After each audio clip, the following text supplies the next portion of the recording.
Je pensais à la fois où je suis venu à Flagstaff pour la première fois, ça fait environ 38, 40 ans. Je parlais du fait de gravir la colline. Il n'y avait pas de neige, mais ma petite Model T avait beaucoup de difficultés à gravir la colline. Elle pouvait atteindre 50 km à l'heure, mais c'était 25 dans cette direction et 25 dans cette autre direction. Vous savez, sur certaines de ces routes que nous avions ici. Oh, frère Carl. Il me parle d'un petit poème que j'ai composé une fois au sujet de ma Ford. Ce n'est pas le bon endroit pour le réciter, frère Carl. Nous sommes très reconnaissants. J'ai entendu tellement de beaux témoignages ce matin, alors que j'écoutais ses frères, et j'ai rencontré quelques-uns de ces hommes. Il y a ce prédicateur qui vient de prendre la parole ici, un petit frère hispanophone, qui a donné du temps à ce petit garçon pour qu'il puisse chanter. N'était-ce pas magnifique pour la voix d'un enfant de 6 ans? C'est la plus belle petite voix que j'ai jamais entendue pour un petit garçon de cet âge-là. Eh bien, ce frère, les frères ont oublié de l'annoncer, mais il tient une série de réunions ici dans votre ville. Je pense que c'est à l'Église de Dieu ou les Assemblées de Dieu. Les Assemblées de Dieu. Et je suis sûr qu'ils apprécieraient votre présence. Combien de temps dure cette série de réunions, frère? Jusqu'à dimanche. Nous avons un service de louange et d'adoration ce soir. Un service de louange et d'adoration. Donc, vous êtes tous cordialement invités à cette réunion à 19h30. Quelle est l'adresse de cette église, frère? 113 West Clay, ici dans la ville de Flagstaff. Et je suis sûr que vous... Est-ce que le petit garçon sera avec vous? Eh bien, son papa va chanter alors. Chanter, n'est-ce pas? Eh bien, c'est très bien. J'ai bien compris pour une fois. Eh bien, c'est très rare de voir ça. Mais c'est que d'habitude, quand il y a un talent dans la famille, les autres membres de la famille l'ont aussi, je pense. Tout a commencé par le jeûne et la prière, frère Branham. Le jeûne et la prière, ça c'est vraiment bien. Bien, vous savez, si l'Amérique, si tous ensemble, si toutes nos familles américaines agissaient ainsi, eh bien, on fermerait tous les services de police. Ce serait déjà les milléniums, n'est-ce pas? Nous serions vraiment en première classe à ce moment-là. C'est vrai. Alors disparaîtrait toute mort, toute maladie, tout chagrin, toute déception, et nous serions avec Christ. Nous sommes donc heureux. Et il y a tous ces beaux témoignages que j'entends. Et j'ai eu le privilège de rencontrer frère Earl pour la première fois. Et hier soir, je parlais avec sa femme. Et elle a plusieurs fois été appelée et guérie lors des réunions. Elle a dit qu'elle était sur l'estrade lors de la dernière réunion.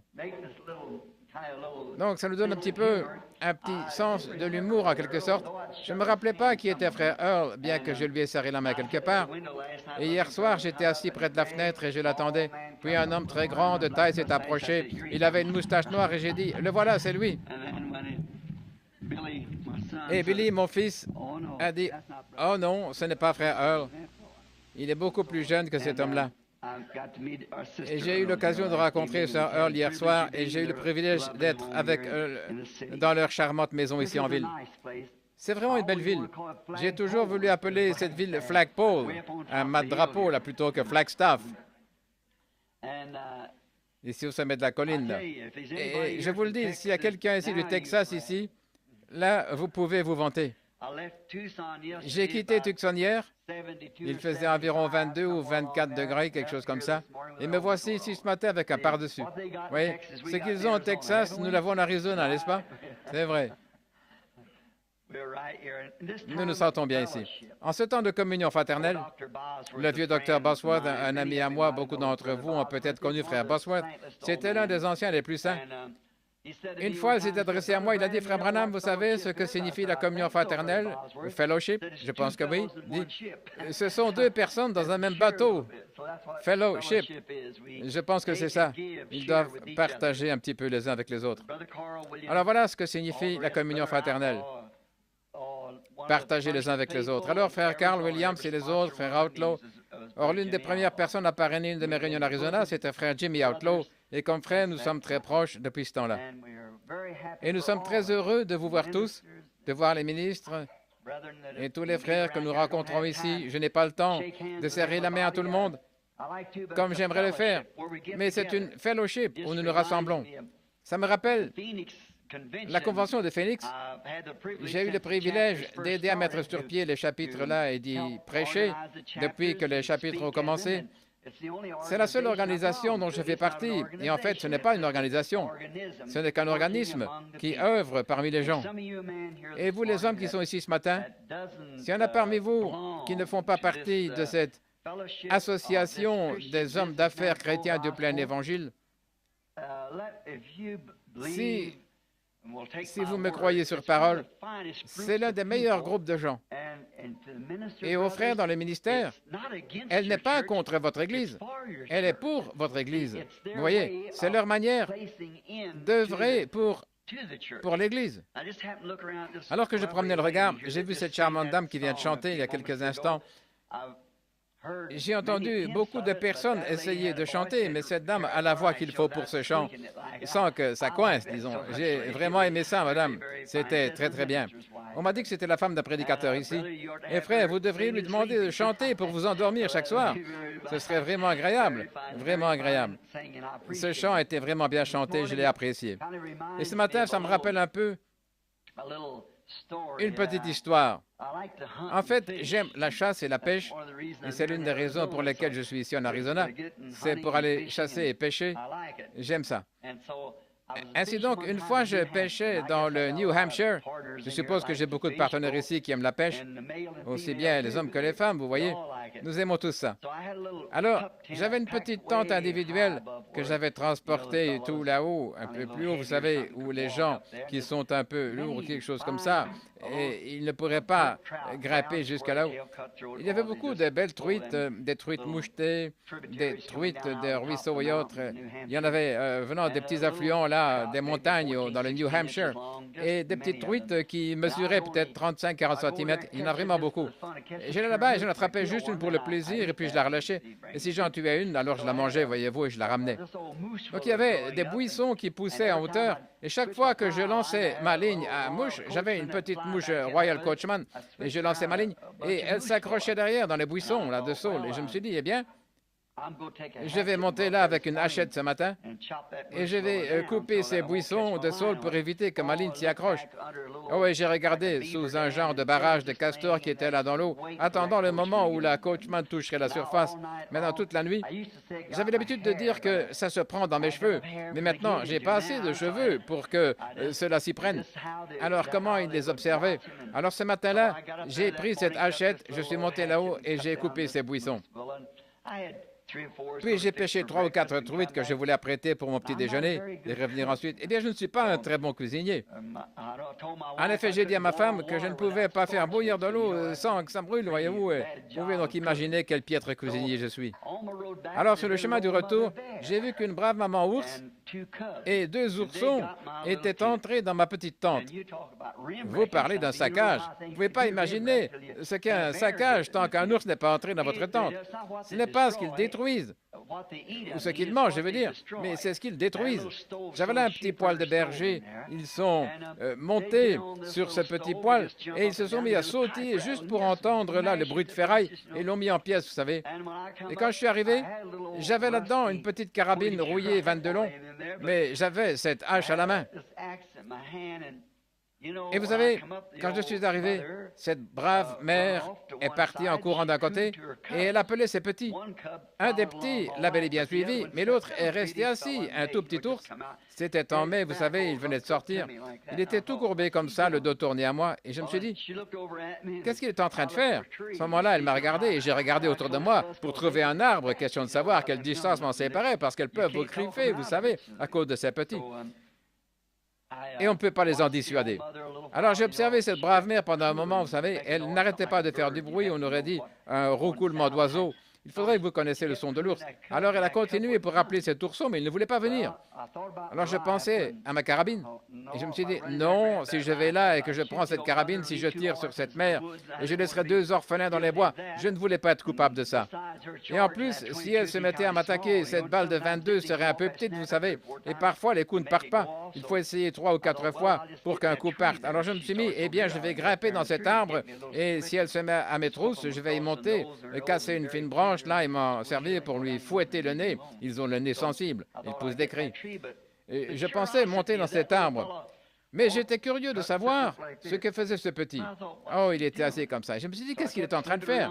J'ai continué à me faufiler, tout en la tenant à l'œil, vous savez, à m'éloigner davantage, tout en me rapprochant de l'arbre, parce qu'elle n'arrêtait pas d'appeler son petit. Alors je suis allé un peu plus loin. Vous savez ce que faisait ce petit? Bon, j'aime les crêpes épaisses ou les crêpes américaines, comme les appelait ici. Dans le Sud, on les appelle des sortes de crêpes épaisses. Je ne suis pas très doué pour les préparer, mais je suis vraiment doué pour les manger. Et vous savez, j'étais un baptiste. Je n'aime pas les asperger, j'aime vraiment les baptiser. Je verse vraiment de la mélasse dessus. Donc, j'avais un bocal de mélasse, à peu près grand comme ça. À l'intérieur, un petit seau de 2 litres pour mes crêpes. Et ce petit gars, vous savez, de toute façon, les ours aiment ce qui est sucré. Il avait ouvert ce seau de mélasse. Il était assis là, sa petite patte qui est à peu près large comme ça, et il la tenait dans ses bras, et il y plongeait son petit pied, puis il le léchait comme ça, vous savez. Il léchait sa petite langue. Si seulement j'avais eu un appareil photo à ce moment-là, je vous en aurais montré la photo ce matin pour que vous le voyez. Et il était là à y plonger son petit pied et à le lécher comme ça, et j'ai crié « Va-t'en de là !» comme ça. Mais il ne faisait aucun cas de moi. Il continuait simplement à lécher et il a complètement nettoyé ce seau, vous savez. J'ai crié dans sa direction comme ça, il s'est retourné, m'a regardé. Il n'arrivait pas à ouvrir les yeux tellement il avait de la mélasse partout. Partout sur les yeux, sur son petit ventre. Il était plein de mélasse. Et puis, au bout d'un moment, il est allé de côté en titubant, il s'est hâté de rejoindre sa mère. Ils l'ont entraîné là dans les buissons et se sont mis à le lécher. Ils avaient peur de s'asseoir près du seau, mais ils pouvaient bien le lécher. Je me suis dit, si ce n'est pas là un type d'une bonne réunion pentecôtiste à l'ancienne mode, on devient tellement rempli de bonnes choses sucrées au repas, et quelqu'un peut se mettre à lécher ça. C'est une vraie réunion de communion fraternelle. Là, nous nous rassemblons comme ceci pour que chacun puisse plonger la main jusqu'au coude dans le seau des bénédictions de Dieu. Et je suis sûr que c'est ce que vous vivrez lors des réunions de réveil là-bas, aux assemblées de Dieu, celles qui ont lieu en ce moment. Que le Seigneur vous bénisse. L'autre jour à Phoenix, j'ai dit une chose un peu, j'espère que ça n'a pas l'air sacrilège, c'était une petite plaisanterie au sujet d'un ministre qui, pendant 20 bonnes années, allait sur l'estrade tous les matins et prêchait pendant 20 minutes, puis s'arrêtait. Et les gens ne comprenaient pas pourquoi il en était ainsi. Ainsi donc, un matin, il a prêché pendant près de 4 heures, et les diacres l'ont convoqué et lui ont dit, « Pasteur, nous vous aimons vraiment. » Ils ont dit, « Nous trouvons vos messages merveilleux. » Puis ils ont dit, « En tant que conseil des diacres, nous vous avons observé, nous avons noté le temps que vous prenez, exactement 20 minutes tous les dimanches matins.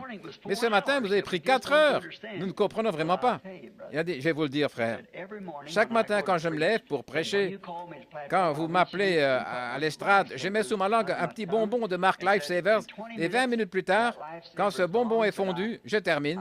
Je sais qu'il est temps d'arrêter. » Puis il a dit, « Mais ce matin, par erreur, j'ai pris un bouton. »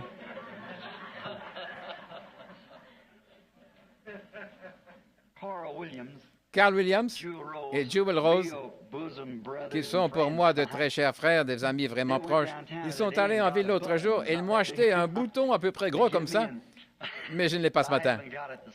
Donc nous sommes reconnaissants d'être ici ce matin. Maintenant, est-ce que quelqu'un ici connaît le Dr. Lee Vail? Je ne pense pas. C'était un prédicateur baptiste, un docteur en théologie. Il a ses diplômes. Au début, c'était un enseignant d'école secondaire et c'est un homme très bien, un érudit. Je lui ai envoyé mes bandes qui portent sur le sétage de l'Église pour qu'il travaille la grammaire.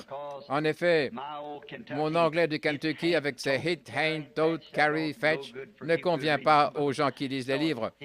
Il allait donc en travailler la grammaire pour moi et quand il eut terminé, il a renvoyé 2 ou 3 fois pour que je fasse des déclarations supplémentaires. Ce livre est maintenant sous presse après environ 3 ou 4 ans. Il m'a demandé, il a dit, puis-je écrire un livre qui contient juste mes commentaires? J'ai dit, eh bien, je n'y vois aucun inconvénient, frère Lee. Et je pensais, puis il a ajouté, je vais vous dire quelque chose. Il a dit, ils ne seront pas vendus, mais ils seront donnés gratuitement. Eh bien là, je suis certain que c'est très bien, voyez. Ainsi donc, il a reçu le parrainage d'une dizaine de personnes qui ont financé cela, et ça leur a coûté environ 1 500 $, je pense, d'après ce que j'ai compris, pour 10 000 exemplaires. Donc, nous les avons, Ils ont tous été imprimés il y a quelques jours et nous n'avons eu que 2 ou 3 hier et Billy les a apportés. Et ils sont donnés gratuitement. Bon, je ne les ai pas lus, je n'en connais pas le contenu. Là, c'est par la foi. Mais je suis sûr que si vous aimeriez en avoir un et que vous nous écrivez à ce sujet, on vous l'enverra gratuitement. Voyez-vous, et ça s'intitule « Le prophète du 20e siècle ». Et j'ai remarqué que sur la photo ici, au début du livre, bien sûr, beaucoup d'entre vous ont cette photo, vous l'avez déjà vue, il s'agit de la photo de l'ange du Seigneur qui a été prise à Houston, au Texas, mais on a retranché une partie. Et je regarde ici à la fin, combien ici ont déjà assisté à l'une des réunions? Voyons un petit peu. Je suppose que c'est pratiquement tout le monde. Bien des fois, vous m'avez entendu dire, il y a une ombre suspendue au-dessus de quelqu'un. Maintenant, vous voyez, si vous faites une déclaration, et ce n'est pas la vérité, Dieu n'aura rien à voir là-dedans. Vous savez que Dieu n'a rien à voir avec le mensonge. Mais il confirme uniquement ce qui est vrai. Alors, quand il s'est adressé à Moïse, quand il l'a rencontré dans le désert, sous la forme de la colonne de feu, là, dans le buisson ardent. Il a fait sortir ces gens, tous ceux qui ont suivi Moïse et pris part au voyage.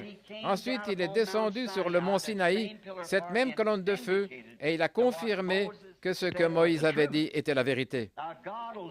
Dieu fait ces choses. Il les fait toujours. Donc, cette lumière-ci, bien sûr, nous l'associons à Dieu, parce qu'elle a la même nature et fait tout ce qu'il faisait quand il était ici sur la terre. Parlant de ça, je dirais, cette personne-ci, je vois que vous êtes recouvert de l'ombre de la mort, du nombre noir. Combien, beaucoup d'entre vous m'ont entendu dire cela? Eh bien, tout récemment, lors d'une réunion ici, il y avait quelqu'un de curieux. Il voulait voir s'il pouvait en prendre une photo au moment où je le dirais. Une dame était assise tout près et cet homme avait un appareil photo. Et j'ai dit, cette dame qui est assise ici, c'est Madame Untel, quel que soit son nom. J'ai dit, elle est recouverte de l'ombre de la mort, c'est-à-dire qu'elle a un cancer. Et juste à ce moment-là, il a pris la photo parce qu'il était tout près. Et voilà, c'était là. Vous voyez,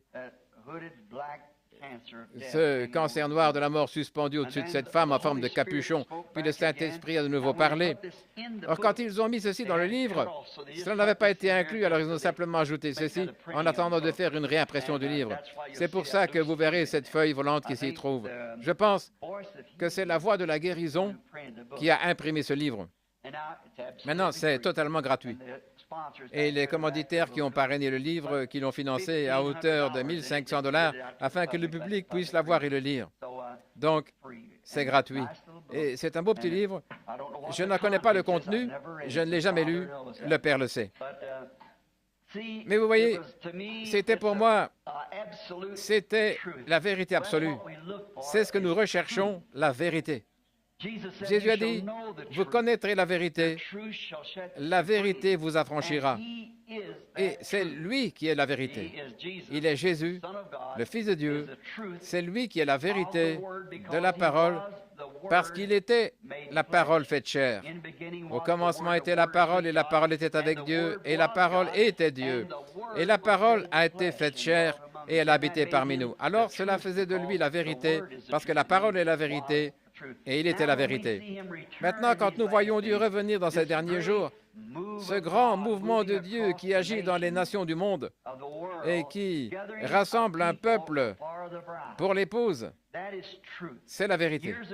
Il y a des années, on disait, le parler en langue, ça n'existe pas, ce sont des balivernes. Dieu l'a promis et il a prouvé que c'est la vérité. C'est vrai. Quelqu'un a dit ce matin, je crois que c'était notre noble sœur là qui travaille beaucoup avec les enfants au sujet de leur baptême. Elle a dit, on peut entendre quelqu'un parler en langue, mais entendre quelqu'un chanter en langue, voyez-vous, c'est tellement beau. Je me souviens de ma première expérience, c'était au Rediger Tabernacle à Fort Wayne dans l'Indiana. J'étais en train de prêcher, j'avais un service de guérison après la mort de frère Rediger. Frère Bosworth y était, Paul Rader, et beaucoup d'entre vous, les hommes plus âgés comme moi, vous vous souvenez de Paul Rader, il était baptiste, et nous étions de grands amis. Ainsi, j'étais là en train de prêcher, j'étais sur le point de prier pour les malades. À l'époque, c'était une chose étrange pour eux. Mais une dame y avait amené un petit garçon qui était infirme. Et alors qu'il avançait sur l'estrade, la vision du Seigneur est apparue, et je lui ai dit tout ce qui n'allait pas chez le petit garçon. Puis j'ai demandé à la jeune fille de me donner le petit garçon. Bon, là, c'est juste par rapport au témoignage de la sœur pour que vous voyez la joie et les vrais phénomènes de la grâce de Dieu, ce qu'elle est capable de faire quand elle œuvre selon la parole de Dieu. Vous voyez, la promesse de Dieu pour l'heure. Eh bien, la promesse de Dieu à Noé ne marchera pas pour nous aujourd'hui. La promesse de Dieu à Moïse, nous ne pourrions pas avoir le message de Moïse. Moïse ne pouvait pas avoir le message de Noé. Nous avons le message de l'heure. Nous n'aurions pas pu avoir le message de Luther, pas le message de Wesley. Maintenant, c'est une autre époque. Dieu a assigné sa parole à chaque âge. Et quand cet âge arrive, il envoie quelqu'un pour confirmer cette parole, pour prouver que c'est vrai. Et là, nous voyons alors en chacun d'eux exactement ce que Jésus a dit quand il était sur la terre. Il a dit, « Vous bâtissez les tombeaux des prophètes. » Et ce sont vos pères qui les y ont mis. Bon, les gens de ma famille sont catholiques. Vous savez, nous sommes des Irlandais. Maintenant, ils parlent de Saint Patrick. Les catholiques prétendent qu'il était l'un d'entre eux. Eh bien, il est à peu près aussi catholique que moi. Ils parlent de Jeanne d'Arc. Ils ont brûlé cette jeune fille sur le bûcher comme sorcière, nous le savons tous, parce qu'elle était spirituelle et qu'elle avait des visions. Bien sûr, quelques centaines d'années plus tard, ils ont déterré le corps de ces prêtres et ont fait pénitence et les ont jetés dans le fleuve. Mais ce n'est pas ce qu'il faut faire, vous voyez. Il passe toujours à côté. L'homme loue toujours Dieu de ce qu'il a déjà fait. Il est dans l'expectative de ce qu'il sera et il ne tient aucun compte de ce qu'il est en train de faire. C'est tout simplement la nature de l'homme. Et l'homme du monde, sa nature n'a pas changé. Donc nous voyons que notre message aujourd'hui, le message que nous avons, qui est « Sortez de Babylone et soyez libres et soyez remplis de l'Esprit, volant préparés et lumineuses, et levez les yeux, notre rédemption est proche. » Ces choses sont étrangères à beaucoup de gens qui respirent et qui invoquent le nom de notre bien-aimé Seigneur. Mais malgré tout ça, nous n'avons rien contre ces gens des dénominations. Ils sont très bien, ils sont bien. Ce sont nos collaborateurs dans l'Évangile. Parce que Jésus a dit, « Nul ne peut venir à moi si mon Père ne l'attire. » Et tous ceux que le Père m'a donnés viendront. Alors nous ne sommes responsables que de semer des semences. Une partie est tombée le long du chemin, une autre partie sur différents terrains, une autre partie est tombée à donner du fruit, et l'un au centuple. Nous sommes que des semeurs de semences. Dieu est celui qui les dirige quand elles tombent. Et maintenant, nous prions pour que ce matin, peut-être, une petite semence tombe quelque part qui encouragera peut-être quelqu'un. De la même manière qu'un homme, pour terminer mon témoignage au sujet de la petite dame dont je voulais parler, cette dame avait amené ce petit enfant, un petit garçon, je pense, d'environ 10 ou 12 ans, ou peut-être même pas cet âge-là, puisqu'elle le portait. Et elle me l'a tendu. Et juste à ce moment-là, alors que je priais pour l'enfant, d'un bond, ce petit garçon s'est dégagé de mes bras et il s'est mis à courir sur l'estrade devant près de 3500 ou 4000 personnes. Et à ce moment-là, comme c'était la première fois qu'il voyait pareille chose se produire, la mère qui était assise sur le siège avant s'est évanouie et est tombée à la renverse. Et une jeune fille Amish, connaissez-vous les Amish? Je ne sais pas s'il y en a ici, elles ont de longs cheveux, ce sont des gens très doux, très soignés et gentils. Vous savez, parmi tous les Ménonites ou les Amish et tout, on ne compte pas un seul cas de délinquance juvénile. Vous pouvez les trouver bizarres, si vous voulez. Mais dans nos foyers, il nous manque quelque chose qu'ils ont. On ne trouve dans aucun registre de tribunal la moindre trace de délinquance juvénile parmi eux. Ils élèvent leurs enfants d'une certaine manière et c'est ce chemin-là qu'ils suivent. Et cette jeune femme était une pianiste connue, une belle jeune femme qui avait de longs cheveux blonds retenus en arrière. Et quand elle a regardé, une Amish qui ne savait rien du pentecôtisme, et moi non plus. Mais quand elle a regardé sur l'estrade et qu'elle a vu ce petit garçon qui marchait là, elle a levé les mains en l'air. Je sais qu'il y a du fanatisme. Ça existe et j'espère ne pas être enclin à cela. Je ne suis pas un menteur. Et si je me trompe, je ne le fais pas exprès. Je le fais inconsciemment.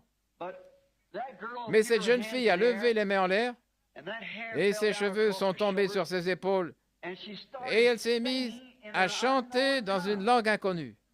Et elle était en train de jouer le cantique. Le grand médecin est ici maintenant, le compatissant Jésus. Et quand elle s'est levée d'un bond, je sais que ceci aura l'air très étrange. Mais cette jeune fille, qui ne savait rien de parler en langue, elle chantait dans une langue inconnue.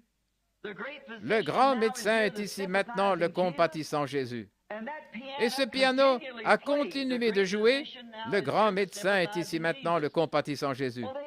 Eh bien, les gens sont venus à l'hôtel, de partout, au balcon et sur le sol. Les gens qui poussaient des cris. Et cette jeune fille se tenait là, le visage levé comme ça, en parlant d'autres langues.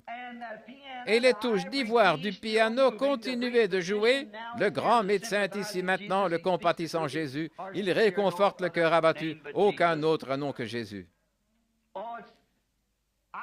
Oh, l'œil n'a point vu et l'oreille n'a point entendu ce qui a été préparé pour nous. Vous savez ce que je pense? Pourquoi accepterions-nous de prendre un substitut ou quelque chose qui n'est qu'un faux semblant, alors que les cieux sont remplis de l'authentique, de la vraie puissance de Dieu, qui peut libérer une âme, qui peut faire quelque chose pour nous? Que Dieu vous bénisse. Bon, il y a tellement de choses. Je ne vous ai pas dit, vous pouvez vous procurer ce livre. Oui. Boîte postale 325 à Jeffersonville. Et si vous écrivez, eh bien, ils vous l'enverront. Ou bien, si vous assistez à l'une des réunions, ils les donneront gratuitement là-bas. Maintenant, je suis très reconnaissant de ces merveilleux moments de communion fraternelle. Et ce matin, je pensais à une petite histoire que j'avais l'habitude de raconter chez les hommes d'affaires chrétiens au sujet de Zachée. Beaucoup d'entre vous m'ont entendu raconter ça. Combien ce jeune homme ne croyait pas au discernement que faisait le Seigneur. Bien sûr, je pense que, comme on le voit dans chaque âge, on voit l'authentique, puis on voit une imitation. Et nous sommes bien obligés de supporter ça. Mais les gens qui réfléchissent profondément et qui sont versés dans les Écritures, ils comprennent. Et peu importe, quand Madame Amy Semple McPherson, quand elle était ici sur la terre dans son ministère, on dit que presque toutes les femmes prédicateurs portaient ces espèces d'ailes, vous savez, ou des robes comme ça, et elles portaient leur Bible.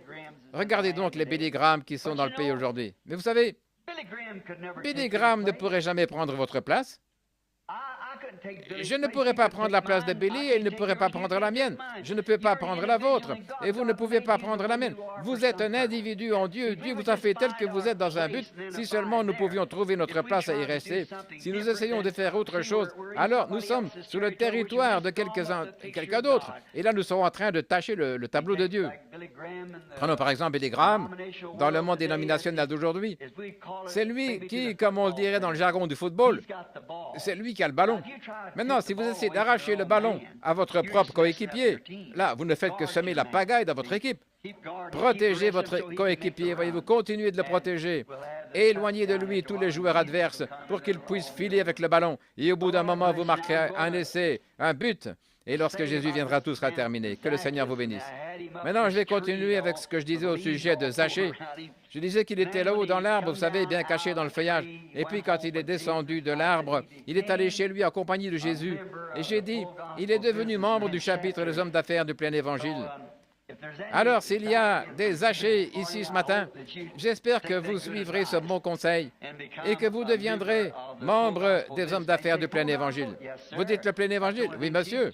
C'est la seule chose que Jésus aurait prêché, ça aurait été le plein évangile. C'est vrai, n'est-ce pas? Certainement, puisqu'il était le plein évangile. C'est vrai. Il ne pouvait pas se renier lui-même. Mais maintenant, j'ai noté ici quelques passages des Écritures pour un petit texte simple. Ça ne prendra que quelques minutes si vous voulez bien me supporter. Et avant de les aborder, pour notre petite communion fraternelle, nous avons parlé de cet ours qui a plongé les pattes dans le seau et tout. Mettons à présent tout ça de côté et disons-nous que nous faisons connaissance. Et là, nous voulons maintenant entrer dans les profondeurs de la parole. Maintenant, courbons la tête alors que nous l'abordons.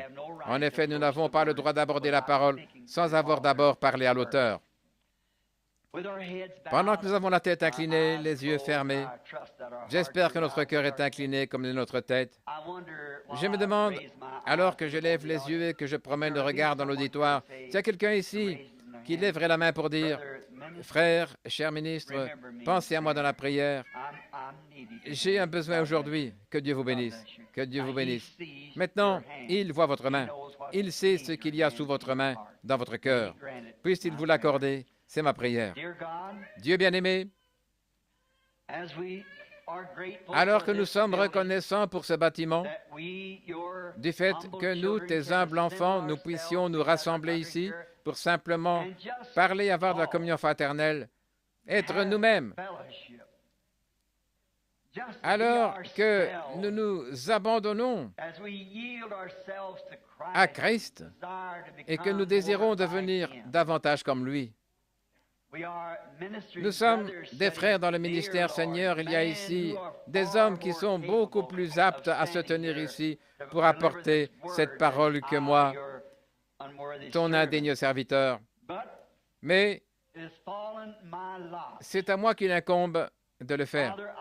Et Père, je prie aujourd'hui que s'il m'arrivait de dire quelque chose qui ne serait pas conforme à la volonté de Dieu, qu'avant que je le dise, tu fermeras ma bouche, comme tu l'as fait pour la gueule des lions un jour, pour les empêcher de faire du mal à Daniel.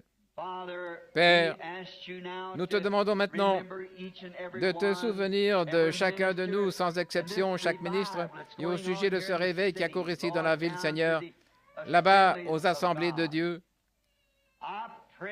Je te prie, Dieu bien-aimé, d'envoyer là un réveil tel que toute cette ville sera stimulée par la puissance de Dieu et que tous ces bars et ces enfants qui errent dans la rue seront amenés au trône de Dieu et qu'ils seront remplis de sa bonté et de son esprit.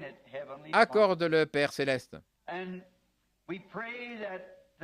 Et nous prions qu'aujourd'hui, s'il y a un homme ou une femme, un garçon ou une fille qui ont été amenés à cette réunion ce matin, alors que nous sommes ici, à l'abri de la neige, que le glorieux Saint-Esprit visite leur cœur et leur parle de façon mystérieuse.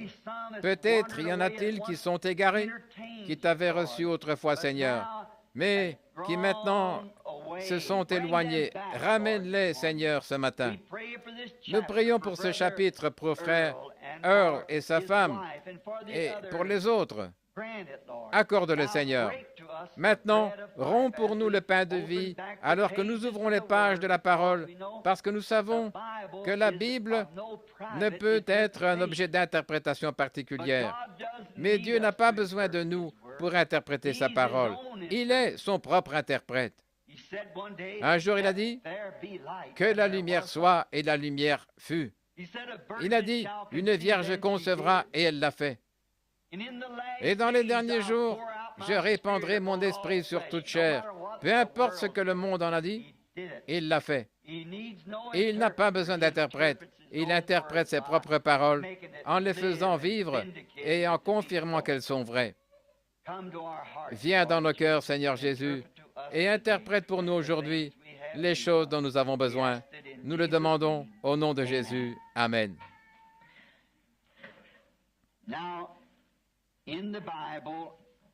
Maintenant, si vous voulez bien prendre votre Bible, je crois que je n'ai jamais eu un message que j'ai essayé d'apporter sans avoir préalablement lu la parole. En effet, ma parole faillira, je suis un homme, mais sa parole ne peut tout simplement pas faillir, il est Dieu.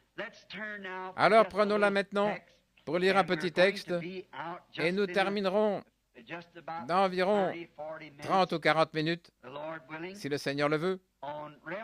Maintenant, dans l'Apocalypse, nous souhaitons prendre le chapitre 3 de l'Apocalypse à partir du verset 14 et nous voulons en lire juste une partie. C'est un message adressé à l'âge de l'Église de Laodicée. Je crois, et je suppose que la plupart des gens qui sont remplis de l'Esprit et les lecteurs de la Bible croient et pourraient dire Amen à cela, que nous sommes dans l'âge de l'Église de Laodicée, parce que c'est le dernier âge.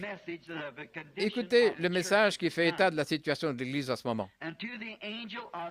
Écrit à l'ange de l'Église de Laodicée.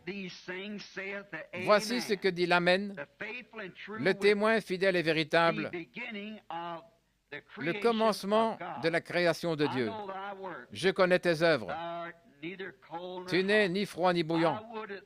Puisses-tu être froid ou bouillant? Ainsi, parce que tu es tiède et que tu n'es ni froid ni bouillant, je te vomirai de ma bouche. Parce que tu dis, je suis riche, je me suis enrichi, et je n'ai besoin de rien, et parce que tu ne sais pas que tu es malheureux, misérable, pauvre, aveugle et nu. Je te conseille d'acheter de moi de l'or éprouvé par le feu, afin que tu deviennes riche, et des vêtements blancs, afin que tu sois vêtu, et que ta honte de ta nudité ne paraisse pas, et un collier pour oindre tes yeux, afin que tu vois. Moi, je reprends et je châtie tous ceux que j'aime. Aie donc du zèle et repens-toi. Voici, je me tiens à la porte et je frappe. Si quelqu'un entend ma voix et ouvre la porte, j'entrerai chez lui, je souperai avec lui et lui avec moi. Celui qui vaincra, je le ferai asseoir avec moi dans mon trône, comme moi j'ai vaincu et me suis assis avec mon Père dans son trône. Que celui qui a des oreilles entende ce que l'Esprit dit aux églises. Que le Seigneur bénisse la lecture de cette parole. Maintenant, pendant quelques instants, je veux parler d'un petit sujet intitulé « Des portes à l'intérieur de la porte ». Des portes à l'intérieur de la porte. Maintenant, ceci, des portes dans ou à l'intérieur de la porte, trois mots. Doors in door, des portes dans la porte. Vous pourriez me dire, frère, il y a probablement 100 personnes ici. Là, ne trouvez-vous pas que ce titre est un peu court? Puisque vous avez devant vous une centaine d'âmes? Eh bien, là, c'est peut-être vrai. Le titre est court. Mais ce n'est pas la longueur du titre qui compte, c'est ce qu'il en est. C'est ce que le titre dit qui compte. Par exemple, je crois que c'était à Louisville, dans le Kentucky, il y a quelque temps. Un petit garçon était monté dans le grenier. Il s'est amusé à fouiller dans de vieilles malles qui se trouvaient là, dans la mansarde, et il est tombé sur un vieux timbre-poste. Eh bien, la première chose qui lui est venue à l'esprit, c'est qu'il pourrait peut-être obtenir de quoi s'acheter un cornet de glace en échange de ça. Donc, il y avait un collectionneur dans la rue, il est descendu, là, à toute vitesse, et il lui a dit, « Que me donnerez-vous pour ce timbre ?» Le collectionneur l'a examiné, c'était un peu décoloré. Il a dit, « Je vais te donner $1. » Oh là là! Il l'a vendu sans hésitation. Il l'aurait vendu pour 5 sous. Et il en aurait été heureux pour s'offrir une glace. Et là, il l'a vendu pour $1. Le collectionneur l'a vendu pour $500. Et par la suite, je ne sais pas exactement à quel prix c'était rendu, mais on parlait de plusieurs centaines de dollars. Voyez-vous, ce petit bout de papier n'était pas grand-chose. C'était juste un morceau de papier que vous ne seriez pas donné la peine de ramasser par terre. Ce n'était pas ce morceau de papier qui comptait, mais c'est ce qui était sur ce morceau de papier qui comptait. Et c'est pareil pour la lecture de la parole de Dieu. Ce n'est pas simplement le papier, la valeur du papier ou la taille du papier, mais ce qui est écrit sur ce papier. Et une seule parole suffit pour sauver le monde si on la reçoit telle qu'elle. Il y a quelque temps, j'ai lu une histoire au sujet de l'époque de notre noble, l'un des plus grands présidents que ce pays ait jamais eu, à mon avis, c'était Lincoln. Non pas parce qu'il était du Kentucky, mais parce qu'il était un grand homme. Il était sans instruction, mais malgré tout, il avait quelque chose dans son cœur, un but. J'aime un homme qui a une vision.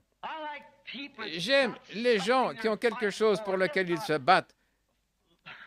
Et non ceux qui restent là à dire, eh bien, quoi qu'il arrive, nous accommoderons. Oh, attelez-vous à la tâche. Et Lincoln n'a jamais laissé son manque d'instruction lui faire obstacle. Il avait quelque chose à faire. Je pense que chaque chrétien devrait être comme ça. Découvrir quel est votre but et l'accomplir. Et chaque membre de ce chapitre, pas simplement, eh bien, nous avons un petit déjeuner ensemble une fois par mois. Ce n'est pas ça, ou tous les samedis. Ayez un but dans la vie, quelque chose que vous comptez faire.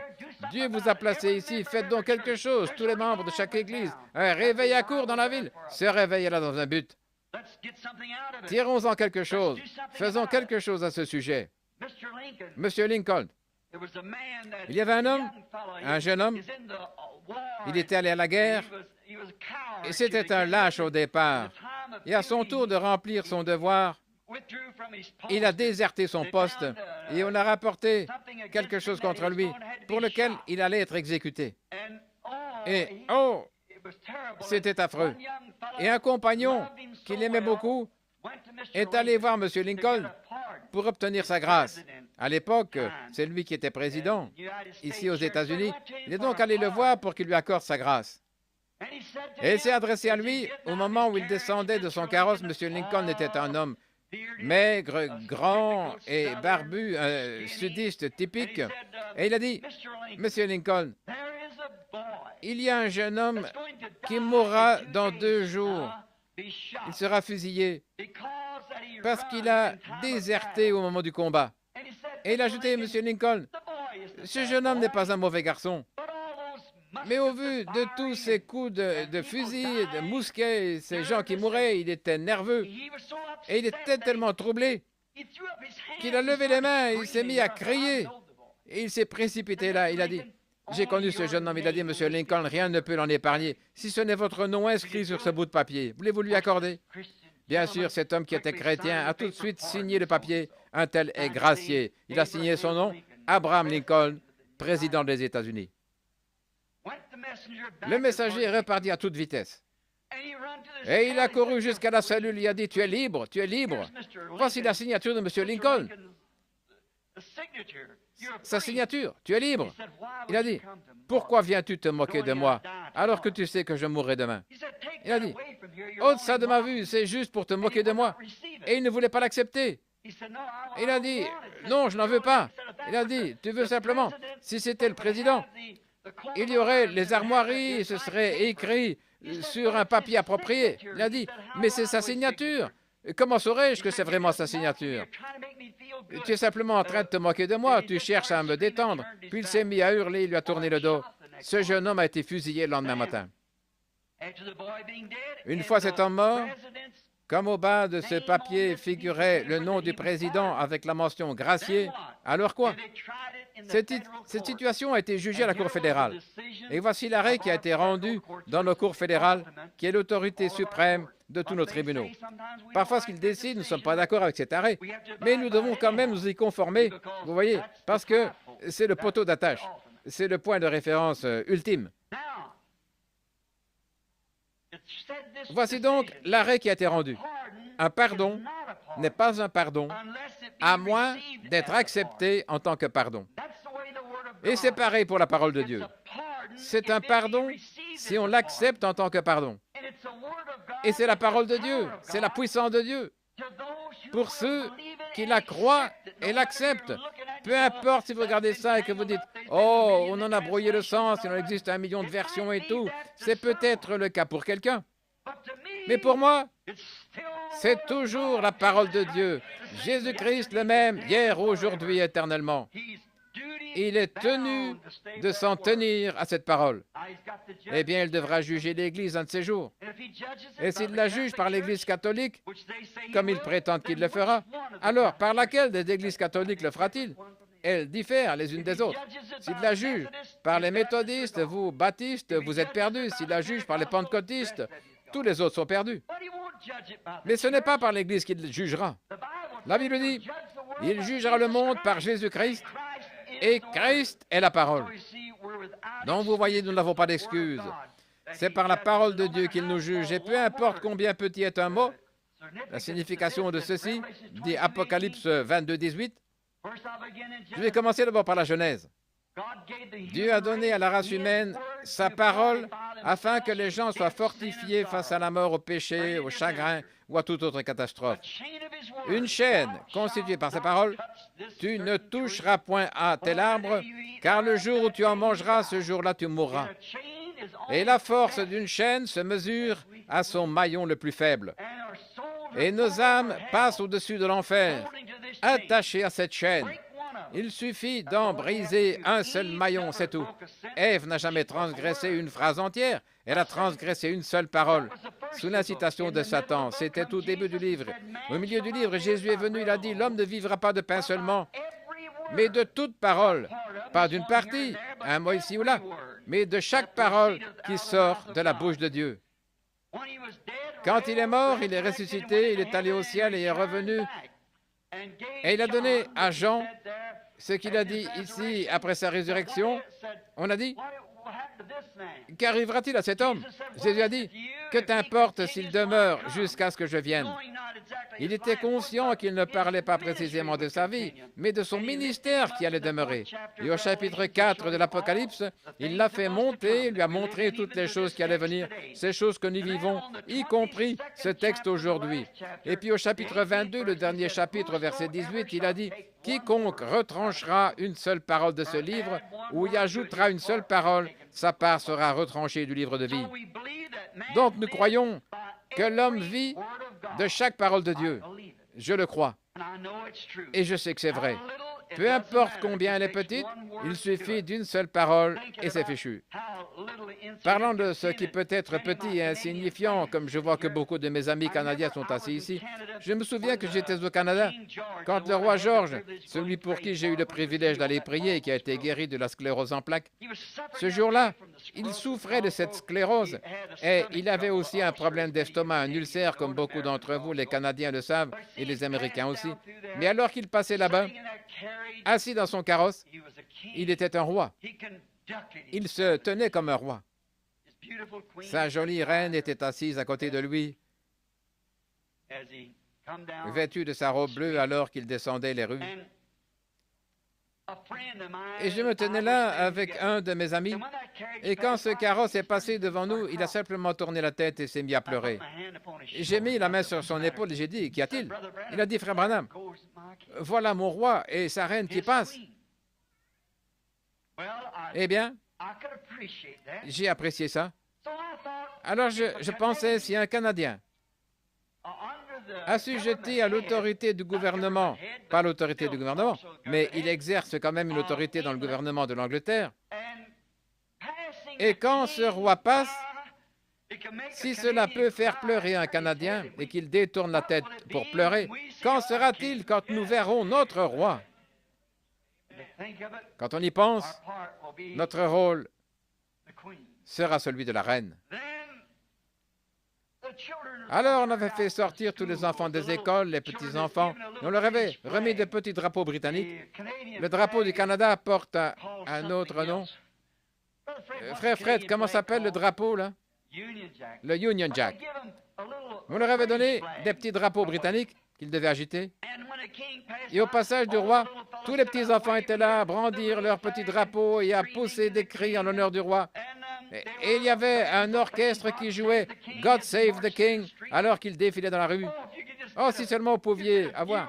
Vous pourriez entrevoir ce qu'il en sera là-bas à la résurrection. Et alors, on avait donné la directive à ces tout-petits de retourner à l'école après le défilé.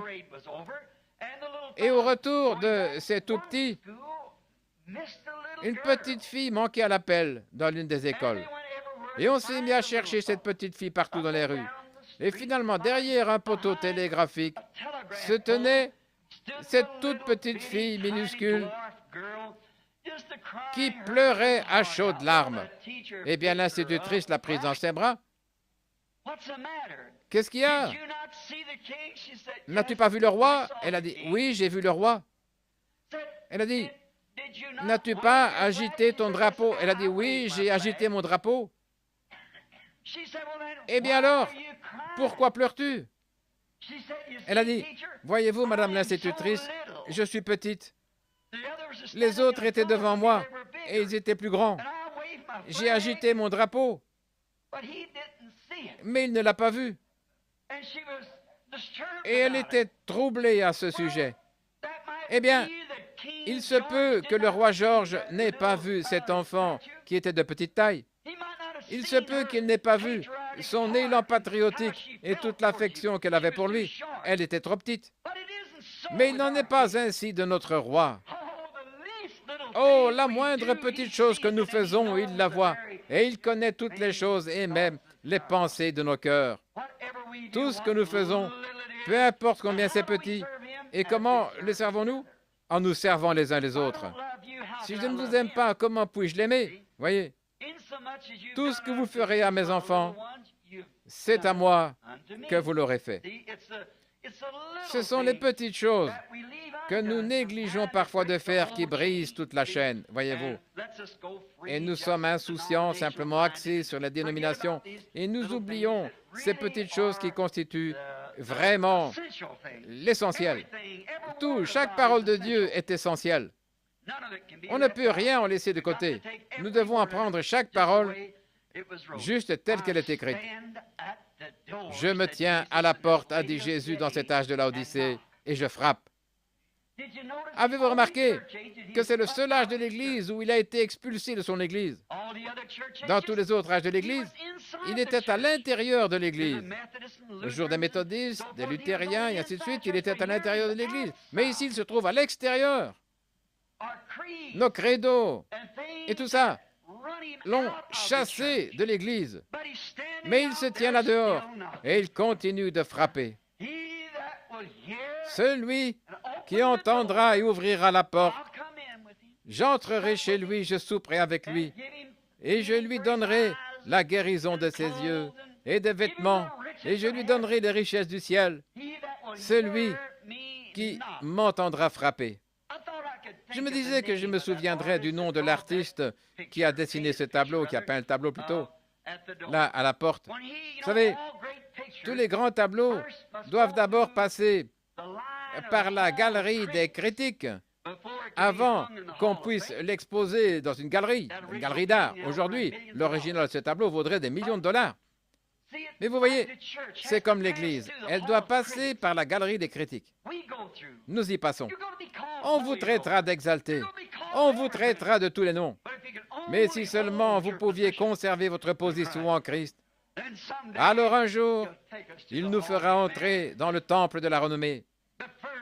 Mais nous devons d'abord subir la critique. C'est là que notre petitesse ressort. C'est là qu'elle brille. Celui qui ne supporte pas le châtiment est un enfant illégitime et non un enfant de Dieu. Peu importe combien il a adhéré à l'Église et tout ce qu'il a fait, il est toujours, s'il ne peut pas supporter le châtiment, il est illégitime. Il n'est pas un vrai enfant de Dieu. Mais un vrai et un authentique enfant de Dieu ne prête pas attention à ce que dit le monde. Toute autre chose est secondaire. Sa pensée est fixée sur Christ et ça règle la question. Oui, tout ce que Christ dit de faire, il le fait. Partout où l'agneau va, ils le suivent. Partout. Et là où vous voyez son apparition, sa présence et ce qu'il fait, il est toujours avec son peuple, son épouse. Il la courtise. Un de ces jours, il y aura un souper de noces. Et cependant, cet artiste, quand le tableau a été soumis à la critique, un groupe de critiques s'est rassemblé autour de cet artiste. Son nom m'échappe. Je cherche.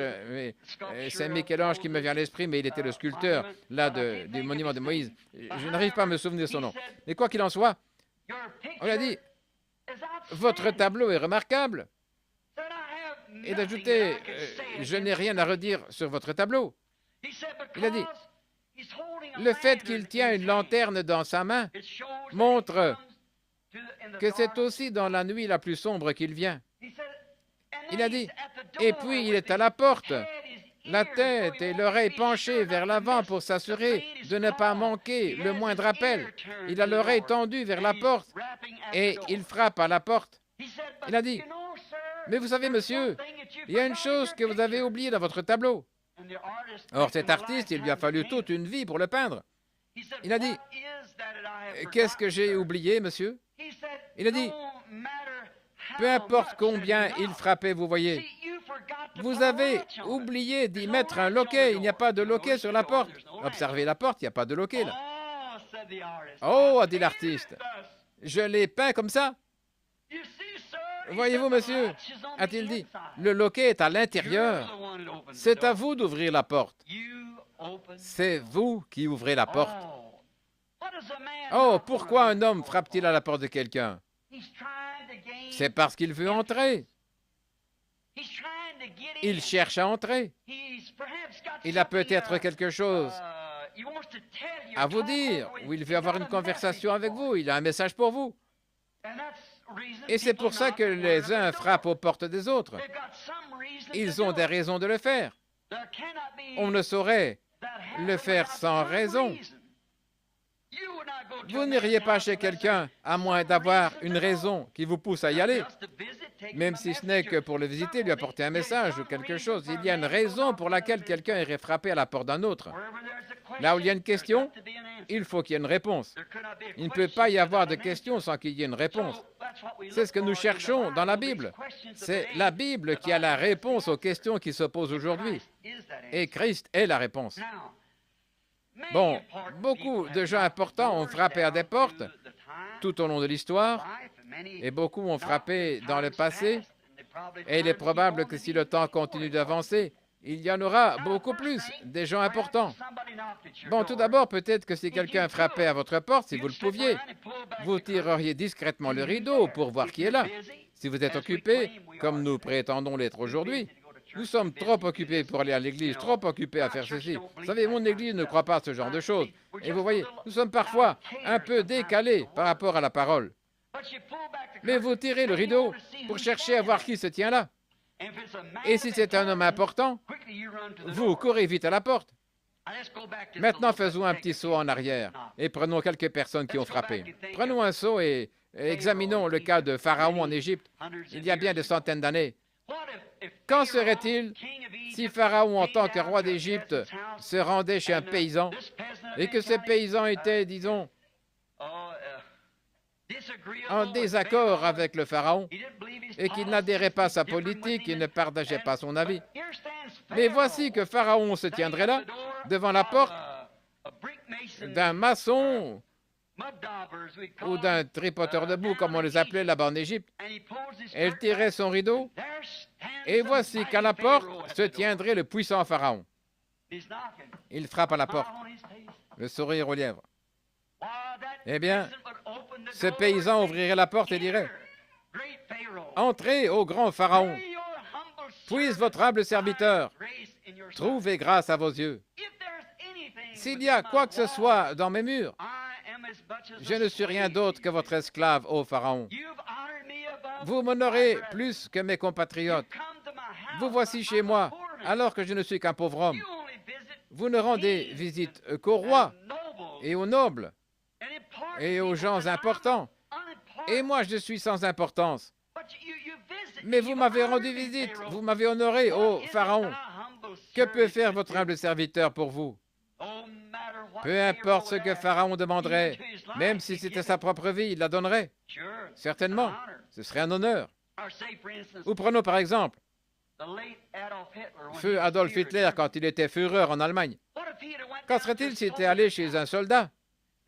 Ce groupe de petits soldats nazis vivait dans le même campement, et tout à coup, eh bien, quelqu'un frapperait à la porte, et ce petit soldat dirait, « Ah, je ne me sens pas bien ce matin. Ma femme, dis-leur de s'en aller. » Puis elle irait discrètement à la porte, elle tirerait le rideau et elle dirait, « Mon mari, lève-toi vite. Qu'est-ce qu'il y a? Qui est là? » Hitler, le Führer de l'Allemagne. Oh là là! Ce petit soldat se lèverait d'un bond, enfilerait rapidement ses vêtements et se mettrait au garde à vous. Il s'avancerait jusqu'à la porte, la déverrouillerait, elle ouvrirait, elle dirait « Heil Hitler !» Voyez-vous, en son temps, c'était un grand homme là-bas en Allemagne. Comment Puis-je vous être utile? S'il lui avait dit, va là-bas au sommet de la falaise et jette-toi en bas, il l'aurait fait. Pourquoi? Personne n'était au-dessus de lui à l'époque des nazis. Aucun homme n'était plus important en Allemagne qu'Adolf Hitler. C'était un grand homme. Et quel honneur, puisqu'il ne rendait visite qu'aux généraux et aux grands hommes. Mais voici qu'il serait à la porte d'un petit fantassin. Oh, ce serait vraiment un grand honneur pour lui. Eh bien maintenant, qu'en est-il de Flagstaff? Nous allons rapprocher ça de chez nous. Qu'en serait-il cet après-midi si notre président, M. Johnson, Lyndon Johnson, qu'en serait-il s'il descendait d'un avion quelque part par ici? Bon, nous sommes tous de la même classe sociale, nous sommes tous pauvres. Peut-être que l'un de nous a un emploi un peu meilleur qu'un autre, peut-être une maison un peu meilleure.